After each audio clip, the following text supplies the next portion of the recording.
to be with you. And well, I can't see you at the moment. I certainly am aware of how many are with us together from around the world. And I just want to thank you for your time, also for your patience here on the front end as we were working out, of course, a few little technical pieces, but we are set to go. And, you know, for some of you, you are starting your day early in the morning, and there are others who I know are wrapping up your week. I hope that you have some kind of beverage by you and that together we can do a cheers. Good to be together. This is the Global Foresight Summit with a fabulous theme of the great pause. You know, the pause is what we indulge in and make space for in times of transition. Also in times of great interruption, such as we're in now. Interruption causes the pause. So the cause for the pause at the moment is this global crisis that we have underway. The pandemic that has upset global systems in a manner that happens maybe once a generation, if that. Certainly in our time, we haven't seen this level of disturbance since World War II. And as we know, at the end of World War II, which raged on for 4 years, there was a complete restructuring and transformation that occurred across nations, some of which were named and boundaried at the end of World War II. And really the first international organizations to manage what was going to be the beginning of a broad and robust industrial engine and the global partnerships and supply chains that would fuel everything that we've experienced in this last 70 years. Everything that feels like normal to us. So this disruption to what we believe is normal, and there are many questions now about how and when we might return to normal, is really a question, and one that we might want to consider as we pause. So I want to take a moment to have us pause together, because when we do so, we really give up what came before us, the things we used to call normal, or in this case, coming into the meeting with perhaps other meetings behind you, shaking off the day, or whatever it is that's going on in your life. So to do that, I'm going to invite you to put your hands down, let go of what just came before this session. Put your hands in your lap, and let's take 2 4-count breaths together. And we'll drop the past. And inhale, 2, 3, 4. And as you exhale, drop your shoulders, the weight of your arms, and your brain. And again, inhale, 2, 3, 4. And exhale, 2, 3, 4. Welcome. We are here together using this somewhat miraculous technology that allows us to connect across time zones and boundaries and to pursue a really important conversation together. We hold this together as we are moving forward into a time of uncertainty. I really have been considering the miraculous nature of this, because we want to be reminded, I think, of the things we already take for granted. And that includes that even as this pandemic has been unleashed, that we even have the technologies to consider the ventilator to help people survive and recover from the virus when that's possible. We have the technologies to marshal help and 3D print them to disperse. We have cars. We have airplanes when they're flying that, you know, while we may complain about the space, the truth is that we are flying through the air, eating peanuts and going to a different destination. These are miracles. And I think it's important for us to refresh our perspective with one of awe, that these are awesome achievements, and that it is the basis, awe is the basis of real wisdom, the ability to hold something greater than ourselves and to not be too cynical, and to really be pursuing awe as one of our ways forward as we face this uncertainty. Reminds me of a story, a fabulous story I heard very recently. A friend told me of a friend's son who had been outside with his dad.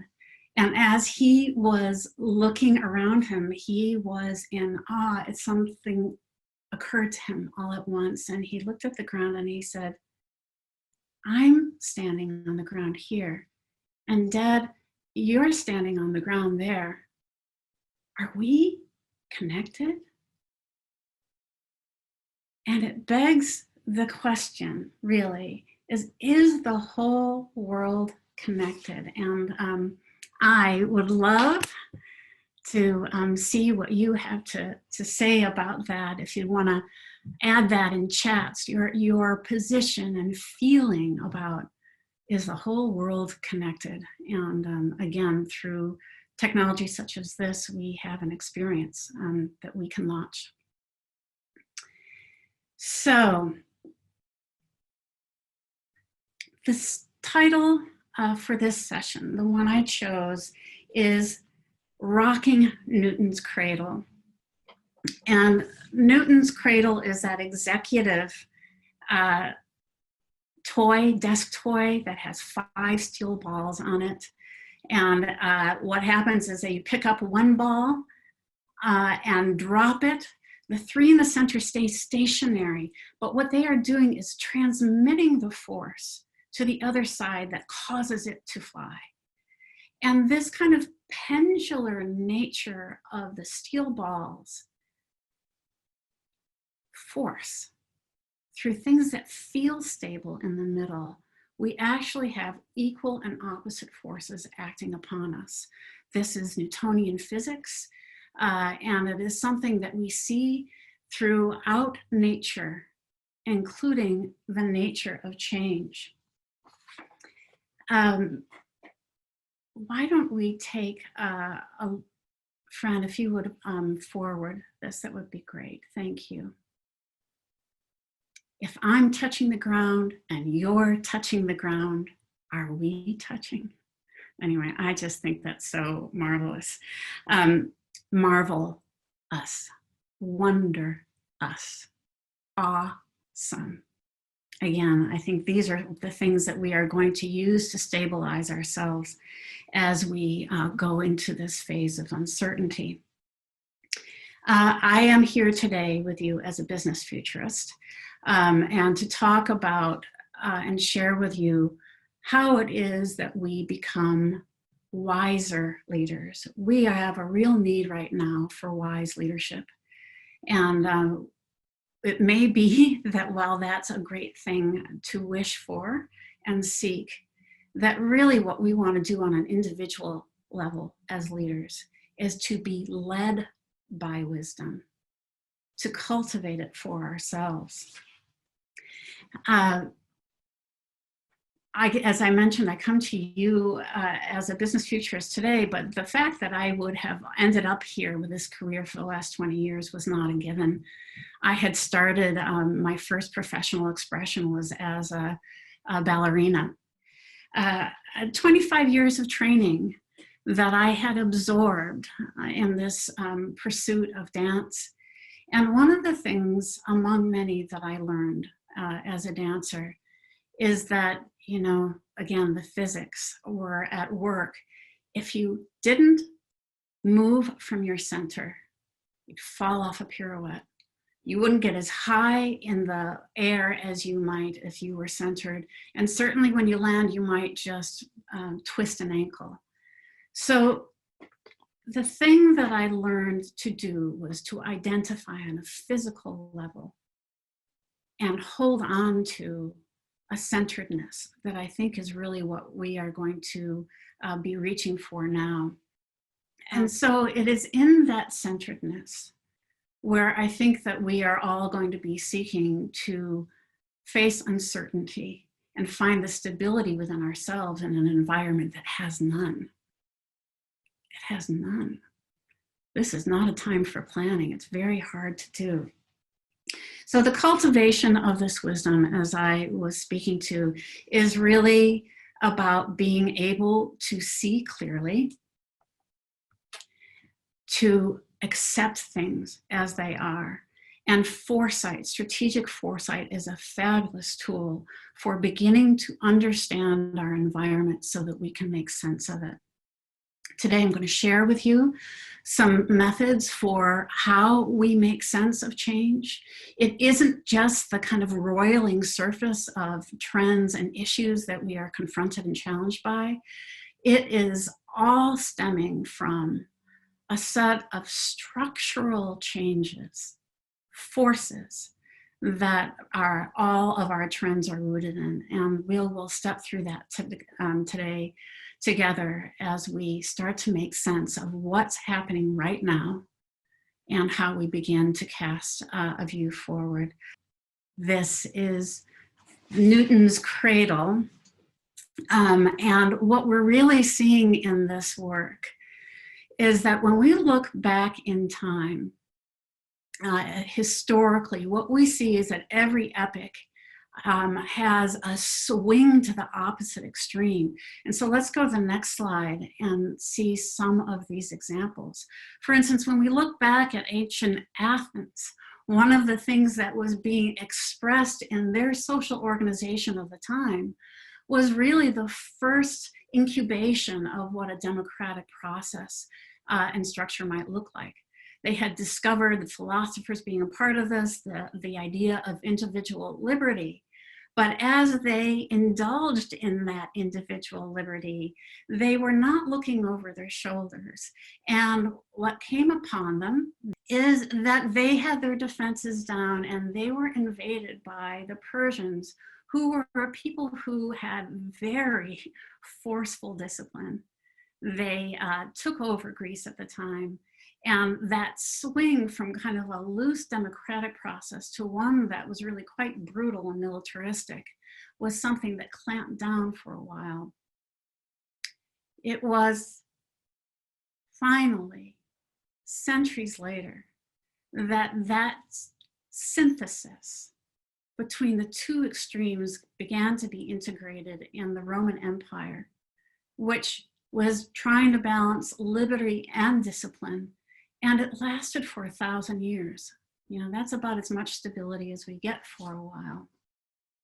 Once again, there are forces that keep working, and we see it again some centuries forward when we are looking at the overthrow of monarchy in France, in 18th century France, and that when that happened for them, that it was at the time 96% feudal lords, and that the population rose together, lacking economic and political power, and the revolution began.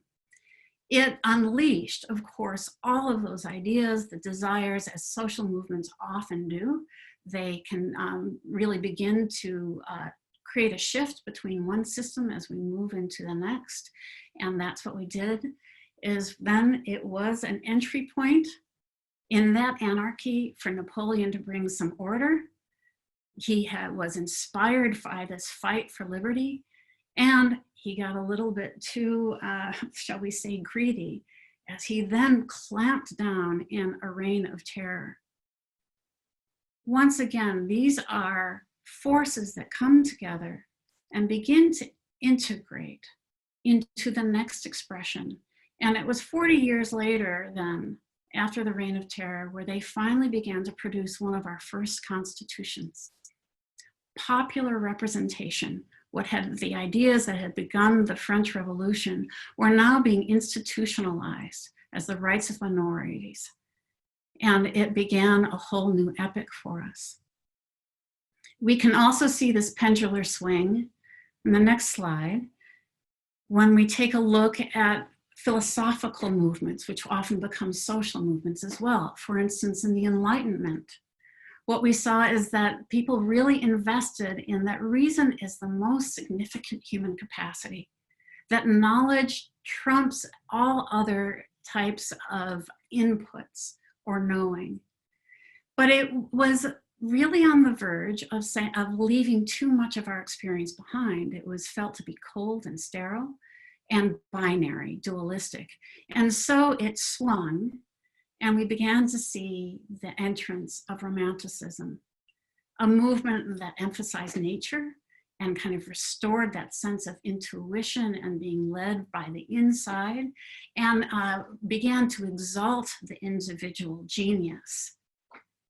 And yet, for as long as this lasted, at the same time, we were also creating technologies that were industrializing this constitutional organization of democracy. And it didn't hang on because it needed to be balanced. And once again, we come back to the center. And we have had a period of modernism, in which now we see, building on the Enlightenment and Romanticism, power of humans to shape the environment, and with growing advances in science and technology, really being able to embrace change. They were feeling their own agency, and an idea that new is good. The sense of entrepreneurship really flourished, and we have largely the 20th century. And as I represented earlier, in the middle of that century, after a World War I and a depression that was also balancing out excesses in the system, World War II became the institutionalization in the wake of it, of these international systems and an age of globalization. It also, of course, really forwarded a lot of the advancement of the technologies that we have. It gave us technologies for, of course, the nuclear bomb, and that means nuclear energy, for rockets and the rocket science that we use, for computers and technology that we use today in communications. Very, very powerful. And we have been drafting off of that and the social policies and institutions that were born then for quite some time. But now we are in a new time when the advances of many of those technologies and the social movements that are roiling from beneath, as once again, we get to the extreme of excesses, and we have greater polarization now than we have had since the beginning of the 20th century, and a greater precarity. And we are now withdrawing from this global order. And there is a reaction to the globalization. And we are coming back to a reactive position. And so we are, with this pandemic, at the very top of the release of the ball in Newton's cradle, just now beginning to feel the force of an opposite swing that brings to us a global emergency. And that really is tied to all the things that have been emerging for a while. So as you're probably hearing frequently these days, that history is being accelerated. It is amplifying the forces that have been at play for a while now. And we are going to take a look at some of those technological revolutions, as well as the threats that will be shaping our world in what I believe is a transitional phase that may be for the next 10 to 30 years. These transitions take some time. So while we may be focused on getting back to normal and what does post-pandemic life look like, I believe that we have unleashed these forces now. They are loose in the system, and they are going to amplify some of the tensions that have already been there. we, as I had referred to earlier, need to individually find our way through our own internal capacity for wisdom to find our centers as the world spins around us. And that we do that not by making plans that we can secure, but by holding tight to our own purpose.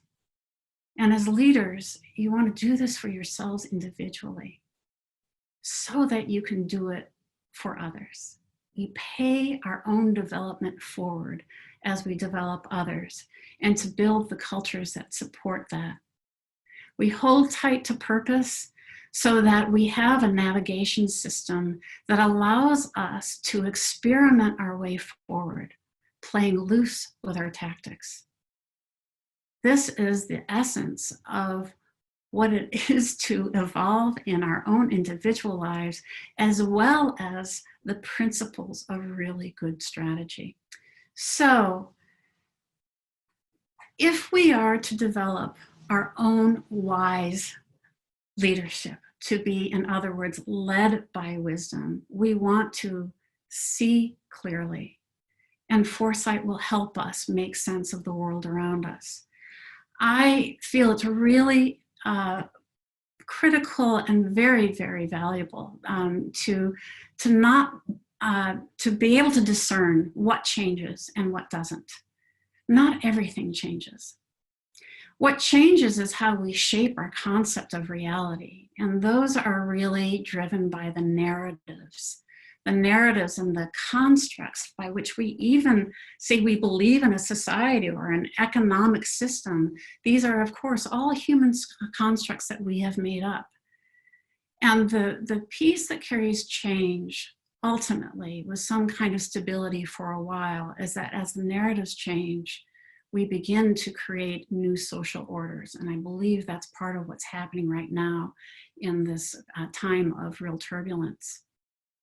Trends change. These are the expressions of the forces below them.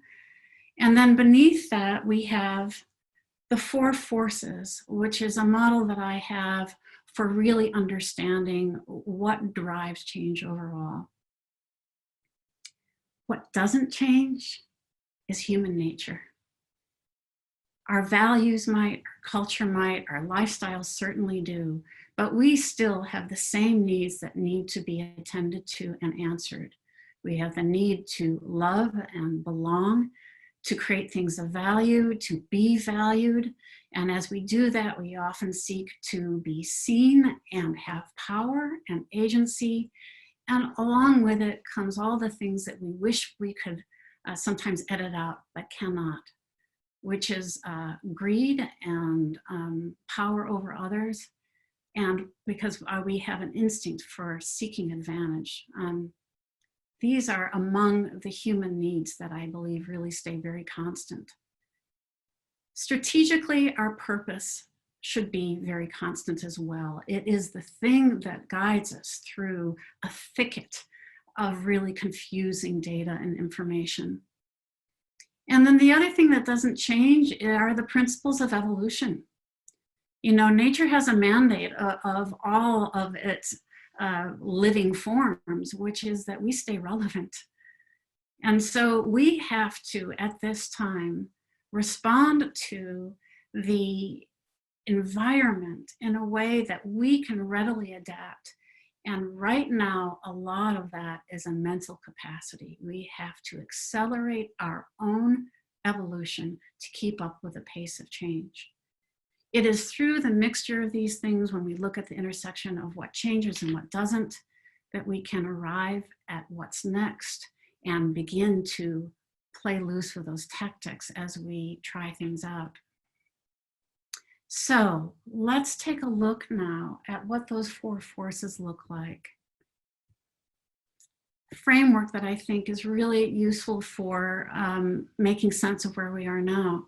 Helps us to understand how change emerges, and that when we look at the surface of our lives, we again see many active trends and current issues that get our ears and attention and are part of our conversation on a daily basis. And these are near-term expressions of the forces that are acting underneath.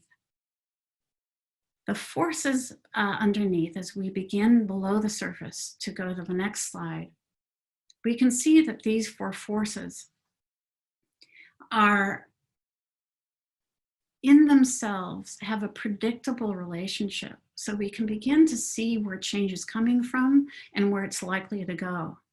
What's not predictable are their outcomes. And that's where we need to maintain our vigilance and our flexibility, is to watch and then begin to adapt and anticipate what might be happening. The four forces are resources, technology, demographic, and governance.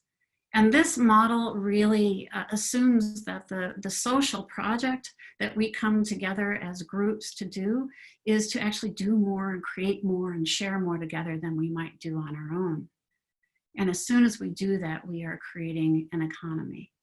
And so these are human society is shaped by these four forces. Let's take a look at the first one on the next slide. Resources. These are what are sometimes known as the gifts of nature. It is food sources, water sources, energy, minerals, and the things from which we make and invent new parts of our lives by seeking to enhance our productivity, our security, our safety, and our social cohesion. But everything is dependent on the resources first. All economies rise from there. And if, as we know, with issues around climate change, new energy technologies, and pressures around carbon-based sources, is that these resources can actually cause shifts in societies when they change. Technology is the next one. What humans have done beautifully is to invent tools to extract those resources and then invent all kinds of product to enhance our lives. And we dream with it and create and extend our own human capabilities. We then take a look at the third force, which is who's a part of our group. And in order to stay stable over time, we need to make sure that we have a nice distribution and balance of gender and age and talent and skill so that we can continue to grow together. The last force is governance. And this is, of course, the most reactive and the one that we're playing in all the time.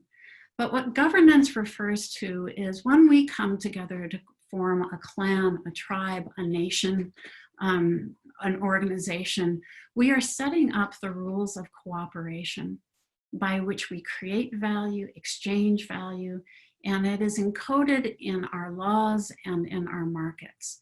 And while we believe our political leaders have the term leader, in fact, governance is almost always a reactive force, and we see that every day, don't we? We are living it. But it is in response to the forces that are underneath it, each one of them carrying big forces now: climate change, energy scarcity, and water scarcity as well, technology with exponential technologies such as AI and quantum physics and computing and bioengineering, demographics as we see huge mobility as there are climate and conflict refugees and population growth, and then governance.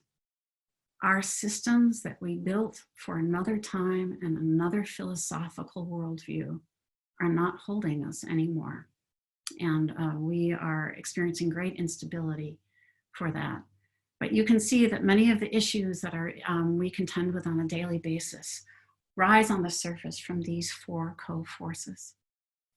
Very briefly, I think I'm going to wrap this up so that we can then come back and have some discussion. But I do want to name that much of what is pushing us right now, the emergent forces that this pandemic is helping to release, it is what we are responding to with AI, is that we are undergoing a time in which we are redefining everything about what it means to be human or what it means to live together. And AI, for instance, is redefining intelligence. For the first time, intelligence is something that can live outside of our skulls. And we are beginning to see that knowledge, it's already well ahead of that, as being able to analyze, curate, and put together all kinds of data sources in a way that our brains cannot. But we want to keep pace with it with our own wisdom. Bioengineering is also redefining life. Here's an example of the robots that are now becoming automated. We're seeing how AI is advancing, and of course, one of the great threats here is that we do begin to automate jobs, which, as manufacturing needs to be stirred up, and we have businesses that are really being shaken and people let off, and jobs that are crumbling. This is a pathway right now for automation to really get leveraged as we bring manufacturing back home and close to its local production house. And that is exactly what's happening, as we are divesting from the global supply chain and coming back home. And automation and AI is poised to take this leap now, leveraging off of the crisis. Bioengineering, we are engineering life. It used to be that, life came to us and it left. And now we are, of course, with CRISPR technologies and genetic engineering, being able to engineer and interrupt life itself. We are relying on it right now to help us create the kinds of vaccines and therapies that we need to meet this crisis, but also to cure cancers, extend life, and to do all kinds of recreation and life extension and enhancement that have kind of terrifying and exciting promises attached to them. The third revolution is quantum computing. And this is fascinating to me. We are not only reinventing intelligence and reinventing life, but we are reinventing reality, our perception of it in any way. Through our to date, we understand through our science that things are objective, that reality is objective, and that we can know it, and it is either true or false. We can apply our science to verify it and then see what comes back to us as facts. Isn't it interesting that as we move into this quantum period, which actually establishes that no, there is nothing objective. In fact, it's all subjective. It's based on what we perceive and how we design what we observe, and that things can be in more than one state at once. It is non-binary. It is reflecting the complexity of life as we live it. Isn't it interesting that we begin to see some of the signals of this emergence in our own dialogue and narratives as we talk about alternative facts? And these are some of the signals of change that, as a futurist, I watch. We begin to see it come up through these four forces and find purchase in the ground of our life and in our conversation and debate.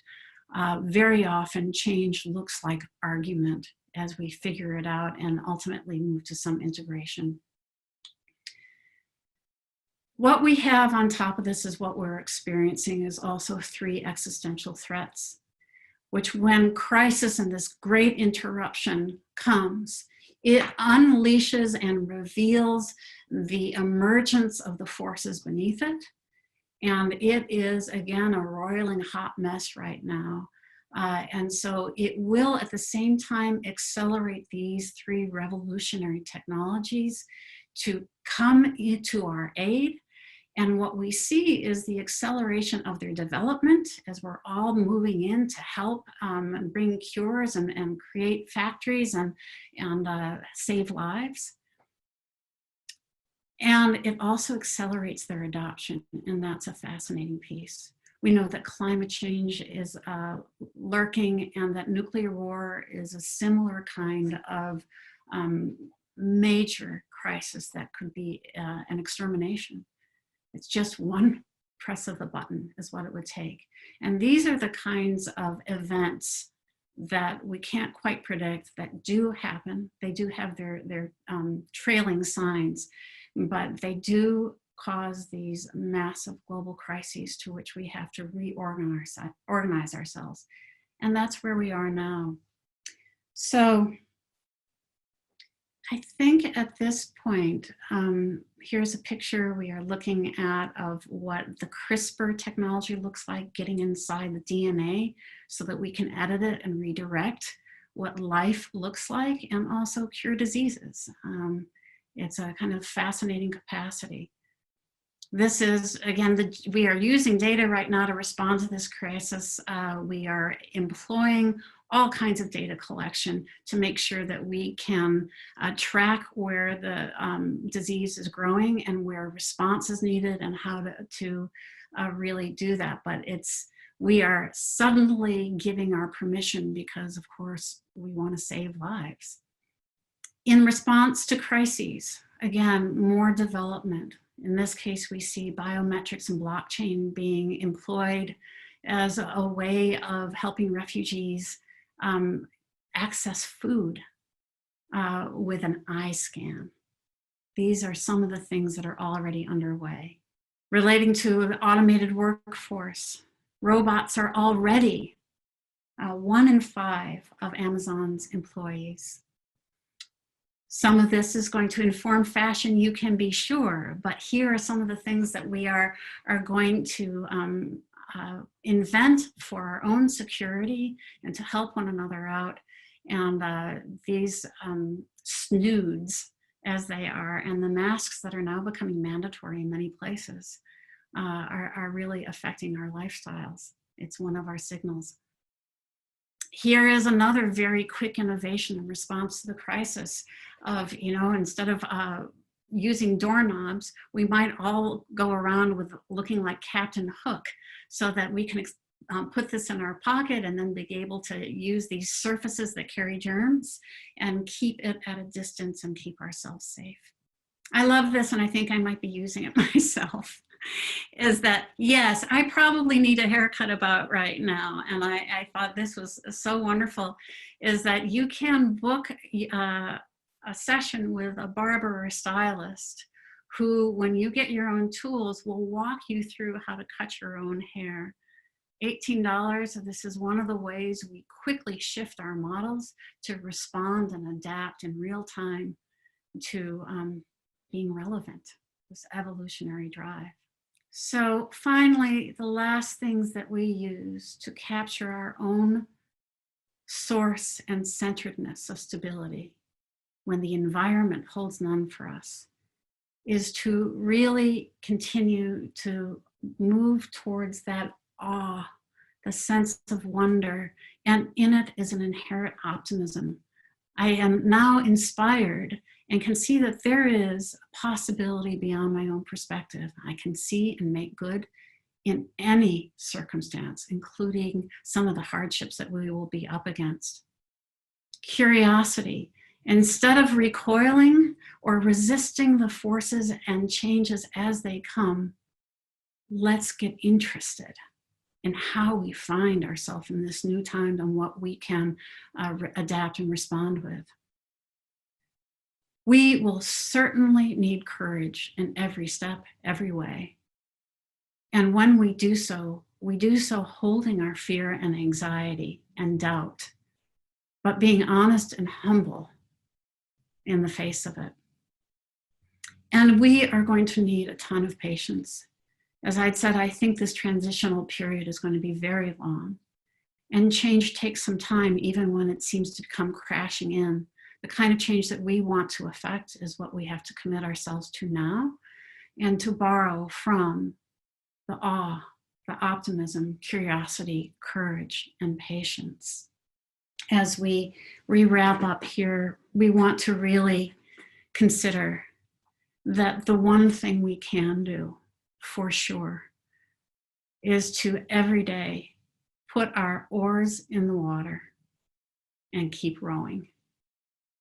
And we row, and row our boats gently, down this stream of turbulent waters. We don't know what we're going to find when we turn a bend, whether we're going to hit the rocks or we're going to hit an oasis. And this is our circumstance right now. But we know we have to steady ourselves in those currents, and that we will get the best outcome when we are able to do so merrily, merrily, merrily. Because what we bring to this changing environment is what we really have to offer each of us, our dreams, inside of this changing environment, a dream for something awesome. So with that, I want to thank you. And that's the final slide here. Yeah, I know that this is, it's a world of big change, which also means it was a presentation with a lot of content in it too. But I do think if we can hold tight to purpose, play loose with tactics, find our center, be led by wisdom, stay humble and curious, this is what we have to lead forward with. And as I said, when we do so, it pays itself forward to the people we care about, the people we develop, and the cultures we build, so we can do this together. Be aware and accept, this is my view, that we are not going to like everything. And that for whatever worldview and agenda that we may commit ourselves to, others have theirs too. And that, as I said, in the public space, it is an argument. And this is the nature of social change and the social movements that can sometimes create the new space and capabilities for something to take hold when it's ripe. So the humility that keeps us constant in that purpose without too much attachment to the outcome. The trends, the forces are predictable, but their outcomes are not. And we will do best if we can adapt ourselves by staying centered to receive and accept whatever comes and still bring our best. So I think that's what I want to leave you with today.